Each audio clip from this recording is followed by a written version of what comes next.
पिछले एपिसोड में कैसन सीफू से पावर हासिल करने के बाद स्कूल वापस आ जाता है। अब आगे एक हफ्ते बाद कैसन और जिंग फाइट के मैदान पर मिलते हैं। हॉल में और भी टीचर बैठे होते हैं। जैसे कि उम्मीद थी, जिंग कैसन का मजाक उड़ाते हुए कहता है वो पिटने के लिए तैयार रहे। जिंग कैसन को हल्के में लेता है और कहता है वो पहले हमला कर सकता है। कैसन इस ऑफर को मना नहीं कर सकता था क्योंकि उसे अभी भी नहीं पता था वो जिंग से जीत सकता है या नहीं। कैसन जीतने के लिए कुछ भी कर सकता था और फिर वो पूरी ताकत के साथ हवा में उड़ता है और उस पे वार करता है। लेकिन शौक तो ये है, कैसन का एक ही वार जिंग के कपड़े फाड़ देता है और जिंग के पास सिर्फ उसका अंडरवेयर ही रह जाता है। वहाँ के सभी टीचर जिंग को इस हाल में देखकर शॉक हो जाते हैं। जिंग जमीन पर गिर के बेहोश हो जाता है। कैसन ये देख के शॉक था, तभी रेफरी उसे विनर घोषित कर देता है। रेफरी फिर एम्बुलेंस बुलाता है ताकि वो जिंग को अस्पताल ले जा सके। कैसन वहीं खड़ा रह जाता है। वो कहता है बूढ़े सीफू ने मेरे साथ क्या कर दिया। कैसन सोच में डूबा था, तभी पार्क उसके पास आता है और उससे कहता है जिंग के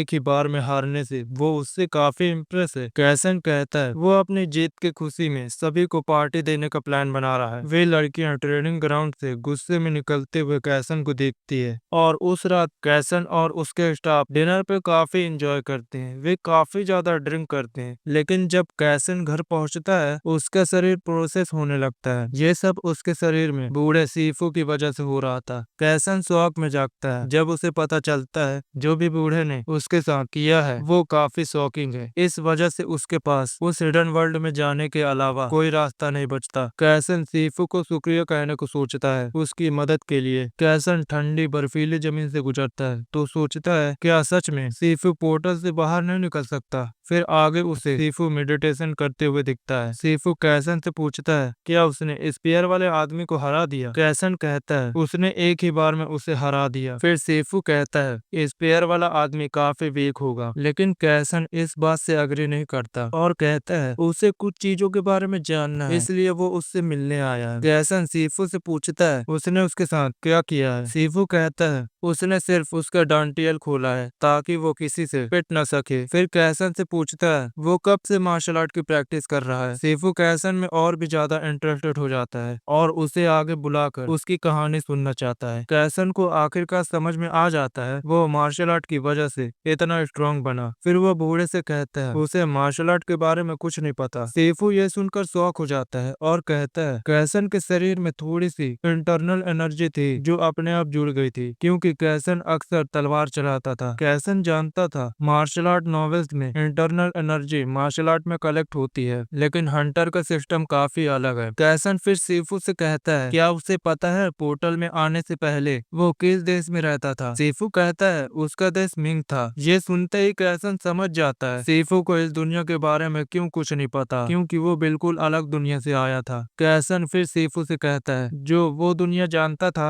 वो अब नहीं रही, क्योंकि बाहर मार्शल आर्ट बिल्कुल खत्म हो चुका है। सीफू ये सुनकर शॉक हो जाता है। फिर कैसन आगे कहता है फिर एक नया पावर सिस्टम बन गया जिसकी वजह से मार्शल आर्ट धीरे धीरे गायब हो गया। वो उसे ये बताने के बजाय कि वो दूसरी दुनिया से आया है, वो ये बताता है वो जिस दुनिया को जानता था वो अब बदल चुकी है। सीफू हमेशा की तरह कैसन की बात का यकीन कर लेता है। फिर कहता है उसने समय का हिसाब रखना छोड़ दिया क्योंकि वो पोर्टल में काफी लंबे समय से था। कैसन फिर सीफू से कहता है क्या उसे भूख लगी है, क्योंकि वो उसके लिए खाना लाया है। वो सीफू को एक स्वीट रैप देता है। सीफू स्वीट रैप खा के इतना हैरान था, वो कहता है उसके जमाने में लोग स्मॉल पॉक्स से बचने के लिए जिंक्सिंग खाते थे। कैसन फिर बैग में हाथ डाल के एक चॉकलेट निकालता है। वो उससे कहता है ये ठंड से बचने के लिए काम आएगा। फिर सीफू उसे टेस्ट करने का सोचता है। वो चॉकलेट का एक पीस खाता है तो उसका टेस्ट उसे और भी हैरान करता है। वो चॉकलेट को इतना पसंद करता है कि वो कैसन से और मांगता है। देखते ही देखते सीफू कैसन का सारा खाना खा जाता है। फिर वो कहता है बाहर का खाना तो काफी मस्त है। कैसन फिर उससे कहता है ना तो यहाँ खाने के लिए कुछ है ना शिकार करने के लिए कोई जानवर, वो अपनी भूख कैसे मिटाता है। सीफू फिर एक शॉकिंग बात कहता है वो जब से इस हिडन वर्ल्ड में आया है उसे कभी भूख लगी ही नहीं। उसे सरवाइव करने के लिए बस थोड़ी एनर्जी की जरूरत होती है। कैसन फिर सोचता है वो एक हाई लेवल मार्शल आर्टिस्ट के सामने है। जब सीफू कंफर्म करता है मार्शल आर्ट बाहर की दुनिया से खत्म हो चुका है और मार्शल आर्टिस्ट की जगह हंटर ने ले ली है, तो वो कहता है वो हमेशा से जीने का रास्ता ढूंढ रहा था क्योंकि बाहर मार्शल आर्ट नहीं रहा। सीफू कहता है कैसन ही अकेला एक मार्शल आर्टिस्ट है जिसे सीफू जानता है। कैसन ने असली शक्ति को महसूस किया। फिर वो उससे पूछता है वो इस पावर का क्या करेगा। कैसन इधर उधर की बातें करते हुए कहता है वो बस नॉर्मली खुशी से जीना चाहता है। सीफू ये सुनकर शौक था और उससे खुश भी। फिर कैसन से उसका पूरा इंट्रो पूछता है। सीफू महसूस करता है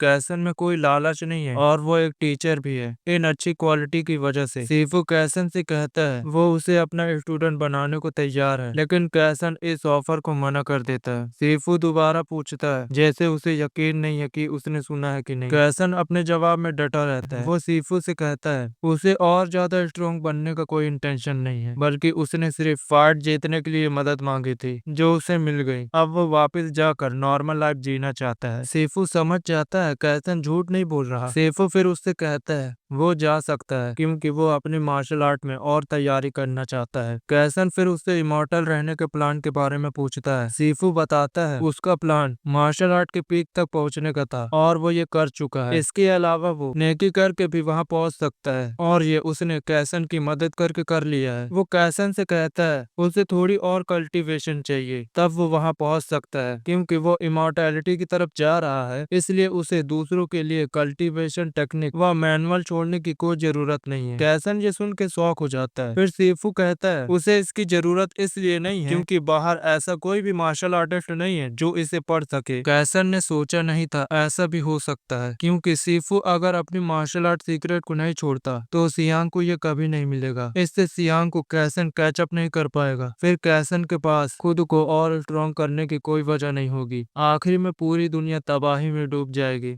कैसन को आखिरकार एहसास हो जाता है उसने इस नॉवल का एक बड़ा प्लॉट चेंज कर दिया है, भले ही वो साइड में रहने की कोशिश कर रहा हो। कैसन फिर सीफू से विनती करता है वो उसे अपना स्टूडेंट बना ले और कहता है उसने पहले अच्छे से नहीं सोचा था। सीफू शौक था कैसन ने इतनी जल्दी अपने डिसीजन बदल लिया। फिर कैसन कहता है सीफू के मार्शल आर्ट को वेस्ट करना बड़ी बात होगी। कैसन बताता है वो अभी और भी टेक्निक सीखना चाहता है ताकि वो बाद में अपनी लाइफ आराम से जी सके। सीफू को कन्विंस करने के लिए कैसन कहता है वो उसके लिए ढेर सारा खाना लाएगा। सीफू फिर उससे कहता है उसकी ट्रेनिंग पहले से भी ज्यादा मुश्किल होगी। कैसन ना चाहते हुए भी इसके लिए राजी हो जाता है। फाइट की न्यूज पूरे स्कूल में वायरल हो गई थी कि कैसन ने जिंग को हरा दिया। जो लोग जिंग को नफरत करते थे वो लोग ग्रुप चैट में उसका मजाक उड़ाना शुरू कर दिए। पार्क को जिंग बिल्कुल पसंद नहीं था, इसलिए वो कैसन के उसे पीटने से बहुत खुश था। कैसन की जीत ने यह भी प्रूफ कर दिया था रेगुलर लोगों में भी टैलेंट होता है। साथ ही सभी कैसन से खुश हैं क्योंकि उसने कोई रिवॉर्ड भी नहीं मांगा, लेकिन उन्हें ये नहीं पता था कैसन बस भूल गया था। फिर भी कैसन सभी के अच्छे रिस्पॉन्स से खुश है। उसे लगता है कि वो धीरे धीरे अपने ड्रीम लाइफ के करीब पहुंच रहा है क्योंकि उसने सीफू से कहा था वो हर वीकेंड ट्रेनिंग के लिए आएगा।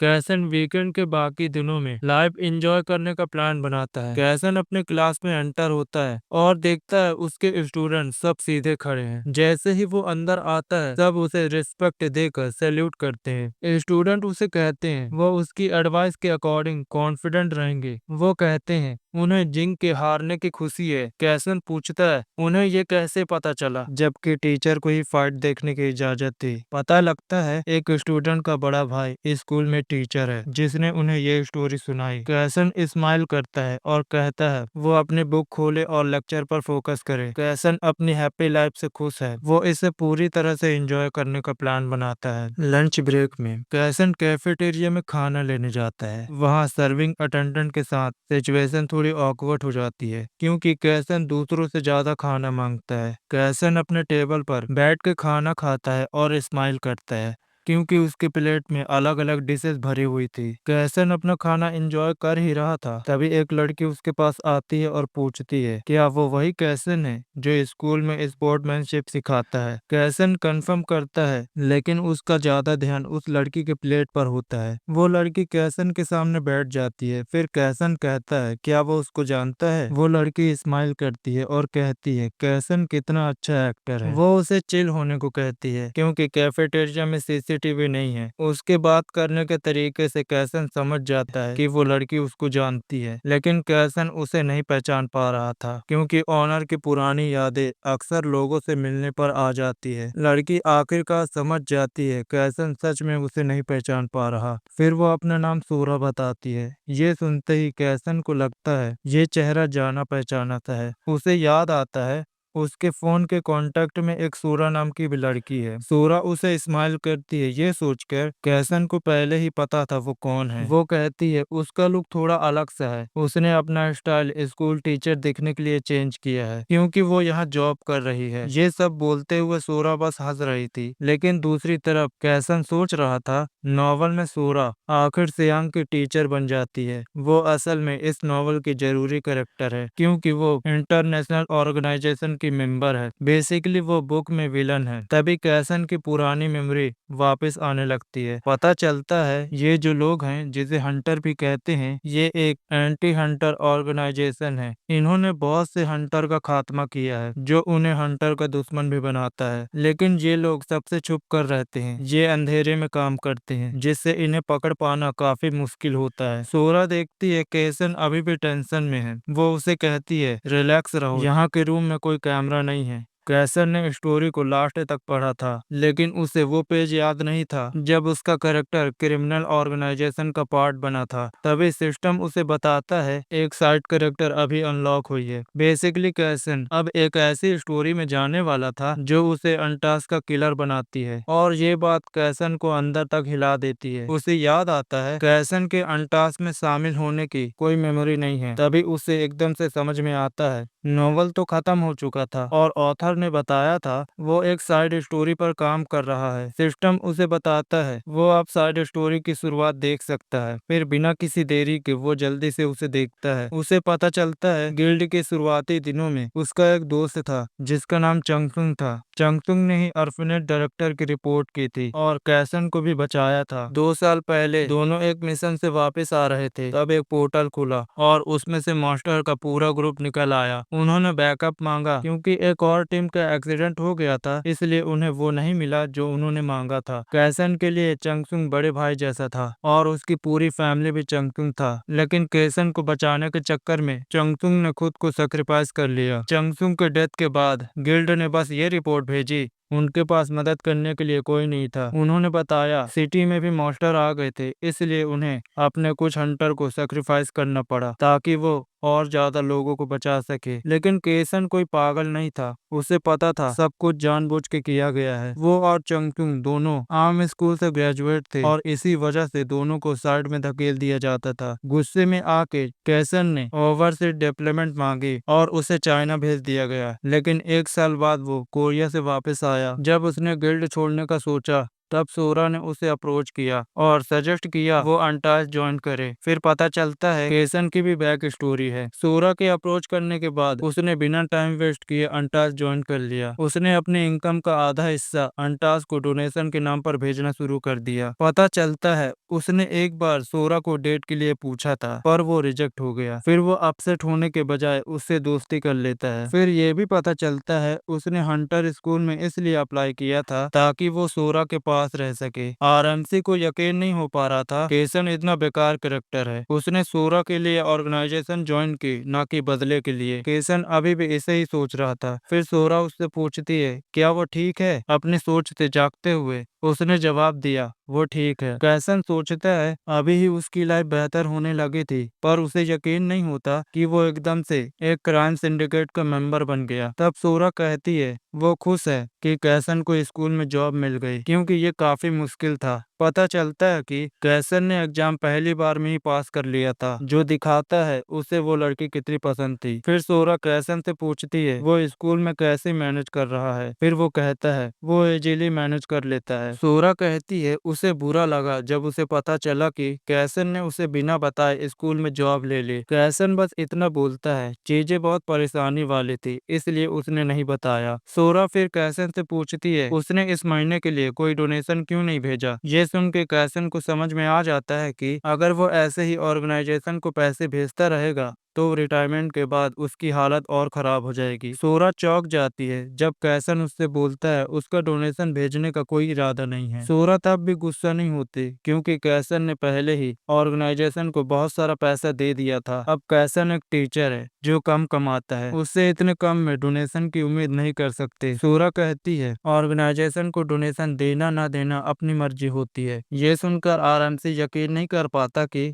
कैसन कितना बेकार था। सोरा फिर कैसन से बोलती है उसकी रंग शायद बढ़ गई है क्योंकि उसने एक बेरंग हंटर को हराया है। सोरा कैसन को हंसते हुए कहती है वो चाहती है वो दोनों मिलकर दुनिया बदल दें, लेकिन कैसन इसे दुनिया को बर्बाद करने का साफ इनविटेशन समझता है। दूसरे क्रिमिनल ऑर्गेनाइजेशन के उलट एंटास का रूल है मासूम और इनोसेंट लोगों को हाथ भी न लगाना, और ये भी वो हंटर स्कूल के लोगों को तब तक हाथ नहीं लगा सकते जब तक कोई डिस्परेट सिचुएशन ना हो। कैसन समझ जाता है शायद सोरा का रोल स्टूडेंट को ऑर्गेनाइजेशन में शामिल करने का है, लेकिन ये सब उसको नॉवल की वजह से पता है। वो सोचता है साइड स्टोरी में और भी कोई राज छुपा होगा। कैसन फिर सोरा से उसके मिशन के बारे में पूछता है। सोरा बस कहती है बस तुम स्कूल में एडजस्ट करने पर फोकस करो। फिर वो कहती है यहाँ पर तुम कोई दोस्त भी बना लो। कैसन उससे और भी डिटेल मांगता है, ये कहते हुए वो और भी ज्यादा जानना चाहता है ताकि वो बैलेंस बना सके। सोरा उठकर जाने लगती है